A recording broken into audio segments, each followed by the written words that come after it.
متابعين الاعزاء، السلام الله عليكم ورحمه الله وبركاته. النهارده معانا لفه جلاش هنعمل بيها طاجن ام علي. احنا كده هنوفر بدل ما نشتري جاهز، فدي لفه جلاش فقط لا غير. طبعا انا قطعتها صغير كده ودخلتها الفرن على الشبكه، اتحمصت معايا وبقت بالشكل ده. طبعا ده طاجن فخار، او ممكن عادي لو صينيه تيفال، جرانيت، اي حاجه يعني مفيش مشكله، بس هي في الطاجن بتبقى لها رونق وبتاخد طعم بقى وبتبقى جميله. طبعا انا نزلت بكميه الجلاش كده بعد ما اتحمصت معايا كويس واتقرمشت، ما تبقاش فيها ليونه. وطبعا هنطعمها بشويه زبيب زي كده حلوين عشان القيمه الغذائيه. شويه فول سوداني، لو عندك مكسرات تاني، بس احنا بنحاول نختصر باقل تكلفه ممكنه. ممكن نحط عين جمل، نحط اي مكسرات عندي مفيش مشكله.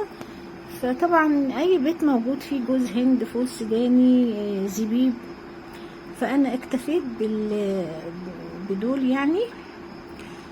طبعا ده لبن مغلي كويس وسكر للتحلية، يعني كل واحد زي ما هو حابب، تحلية زيادة تحلية وسط مفيش مشكلة. اللبن وهو سخن كده انا نزلت بيه في الطاجن مع قطع الجلاش المتحمصة. دول شوية كريمة لباني برضو هيطعموا معايا، على اساس ان يبقى فيه دسم وفيه طعم معايا في ام علي مع الطاجن.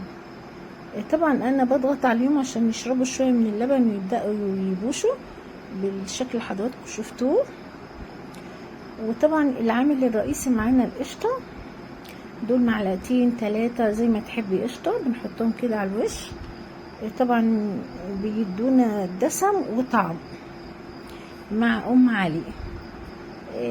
ده تبع رغبتك، حطي معلقه 2 3 يعني تبع احتياجك انت بتحبيها ازاي. انا عن نفسي بحب القشطه، بتبقى طعمها جميل. فدول شويه سمنه بلدي برضو، لو حابه مش سمنه بلدي حابه تحطي معلقتين زيت مفيش مشاكل، بس انا عملتها بحيث ان تبقى فيها قيمه غذائيه عاليه. ودخلت الفرن على درجه حراره 160 درجه برضو فوق الشبكه. شربت اللبن وبقت بالشكل ده، والقشطه على الوش كده منظرها جميل وطعمها رائع. وده الشكل النهائي اللي هي خرجت منه، بقت معايا بالشكل الجميل ده.